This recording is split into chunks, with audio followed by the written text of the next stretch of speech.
जय श्री राम व्यूवर्स। आज का टॉपिक है माता पार्वती की परीक्षा किसने ली, कैसे ली और क्यों ली।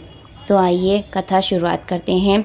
जब शिवजी को पति बनाने के लिए माता पार्वती घोर कठोर तपस्या कर रही थी, तब महादेव जी ने सप्त ऋषियों को बुलाया और उन्हें कहा कि जाकर के पार्वती की परीक्षा लीजिए।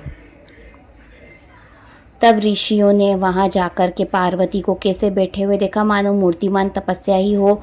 मुनि बोलते हैं कि पार्वती सुनो, तुम किस लिए भारी तप कर रही हो, किसकी आराधना कर रही हो और क्या चाहती हो, हमसे सच्चा भेद कहो। तब माता पार्वती जी ने कहा कि बात कहते हुए मन में बहुत ही संकोच होता है, मेरी मूर्खता सुन करके आप लोग हंसेंगे।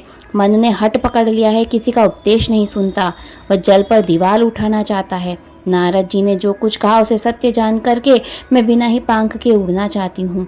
हे मुनियों, मेरी मूर्खता तो देखो, मैं शिव जी को अपना पति बनाना चाहती हूँ। पार्वती जी के वचन सुनकर के ऋषिगण हंस पड़े, बोले कि तुम्हारा शरीर पर्वत से ही तो उत्पन्न हुआ है। नारद का उपदेश सुन करके कहो किसका घर बसा है। देखिए सप्त ऋषि कैसे परीक्षा लेते हैं माता पार्वती जी की, और वो उन्हें क्या कहना चाहते हैं जिससे माता अपना प्रतिज्ञा को छोड़ दे। नारद जी ने दक्ष पुत्रों को जाकर के उपदेश दिया।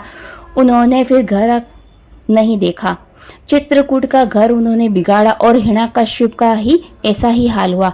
नारद की सिखों को जो भी स्त्री पुरुष सुनते हैं वह अवश्य घर छोड़ करके भिखारी हो जाते हैं। उनका मन कपटी है, शरीर सज्जनों का सा दिख पड़ता है, वे अपने ही समान सबको बनाना चाहते हैं।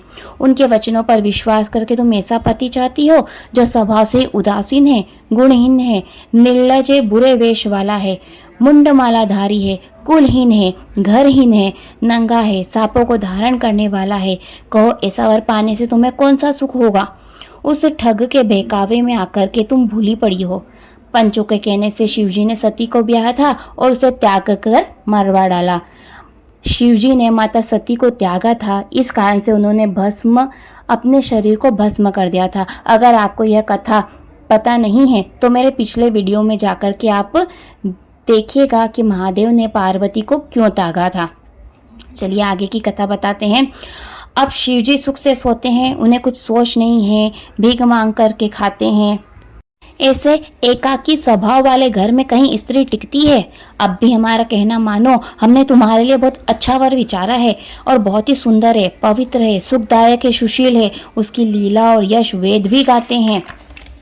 वे सब दोषों से रहित थे, गुणों के समूह श्रीपति भगवान बैकुंठपुरी में रहने वाले हैं। ऐसा वर लाकर तुम्हें मिला देंगे। तब सप्तऋषि ने भगवान शिवजी में अनेकों अवगुण बताए हैं, परंतु अब माता पार्वती जी क्या कहती हैं सुनिए। आपने सत्य ही कहा है, यह शरीर पर्वत से उत्पन्न हुआ है, इसलिए हट नहीं छूटेगा, चाहे देह भले ही छूट जावे। पर नारद जी के वचनों को मैं नहीं छोड़ूंगी, चाहे घर बसे या उजड़े, इससे मैं नहीं डरती।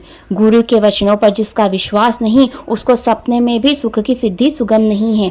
माना कि शिवजी अवगुणों के घर हैं और विष्णु समस्त सद्गुणों के धाम है, यही सही, परंतु जिसका मन जिसमें रम गया उसको तो उसी से ही काम है।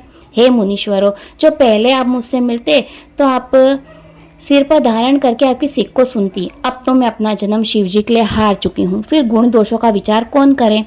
जो आपके मन में बहुत हट है, वर ठहराए बिना नहीं रहा जाता, तो जगत में वर कन्या बहुत है। कौतुकी पुरुष को आलस्य तो नहीं होता। करोड़ों जन्मों तक यही हट रहेगा, या तो शिवजी को पति बनाऊंगी, नहीं तो कुंवारी ही रहूंगी। चाहे शिवजी भी आकर 100 बार कहे ना, तभी भी नारद जी के उपदेशों को न छोड़ूंगी। मैं आपके पैरों पड़ती हूँ, अब आप घर को जाइए, यहाँ आए हुए बहुत देर हो गई है। शिव जी में पार्वती जी का ऐसा प्रेम देख करके ज्ञानी मुनिगण बोले, हे जगत की माता भवानी, आपकी जय हो, आपकी जय हो। आप माया हैं, शिव जी भगवान जी हैं, आप दोनों जगत के माता पिता हैं। ऐसा कहते हुए मुनि चरणों में मस्तक नमाकर बार बार प्रसन्न होकर के चले।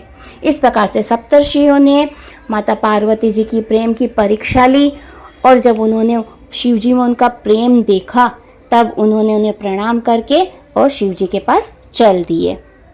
अगर आपको यह कथा पसंद आई हो तो मेरी इस चैनल को लाइक कीजिएगा, शेयर कीजिएगा और सब्सक्राइब तो ज़रूरी कीजिएगा। जय श्री राम।